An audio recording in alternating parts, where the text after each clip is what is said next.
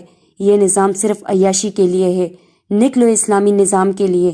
عدالت بھی امیروں کی ہے، امیروں کے لیے عدالت چھٹی والے دن بھی لگتی ہے اور غریب کی نسلیں 50-60 سال تک کیس بھگتتی ہیں۔ یہاں پہ صرف مولوی حضرات سے میری درخواست ہے کہ اپنے خطبوں کی حد تک ماں کی شان بیان نہ کرو، نکلو۔ آج ایک ماں لٹ گئی، ایک ماں کی جنت، ایک اولاد کی جنت داغدار ہو گئی ان کے سامنے۔ اب نہ وہ بچے جی سکیں گے اور نہ وہ ماں۔ کا مطالبہ ہے ان کو سریعام پھانسی دو۔ جب جرم سڑکوں پہ ہوتے ہیں تو پھانسی بھی سڑکوں پہ ہونی چاہیے، زینب کی طرح۔ زینب کو انصاف نہ دلوا سکیں، ہم نے آج تک کس کو انصاف دلوایا ہے؟ آج اس ماں کو انصاف دلا دو۔ آپ لوگوں سے ہاتھ جوڑ کے التجا ہے میری۔ یہاں پہ 3 سال کی بچی محفوظ نہیں، 5 سال کی بچی محفوظ نہیں، 7 سال کی بچی محفوظ نہیں، جوان لڑکی محفوظ نہیں، ایک ماں محفوظ نہیں، بزرگ عورت محفوظ نہیں، چھوٹے لڑکے محفوظ نہیں، مرد محفوظ نہیں، حتیٰ کہ یہاں تک تو بلیوں کو بھی نہیں چھوڑا جاتا، تو پھر انسانوں کو کیسے چھوڑا جائے گا؟ اس سے زیادہ الفاظ نہیں میرے پاس۔ شرمندہ ہوں میں اس ماں سے اور ان بچوں سے، 5-6 دن گزرنے کے باوجود کچھ نہ ہو سکا۔ یہ تھی میری آج کی ویڈیو، کسی کو بری لگی ہو معافی کی طلبگار ہوں۔ نیکسٹ ویڈیو میں ملاقات ہوگی۔ آپ کی قیمتی رائے کے اظہار ضروری ہے، آپ کی رائے کے اظہار میرے لیے بہت امپورٹنٹ ہے۔ آپ کے کمنٹس کا انتظار رہے گا۔ نیکسٹ ویڈیو میں ملتے ہیں۔ اللہ حافظ۔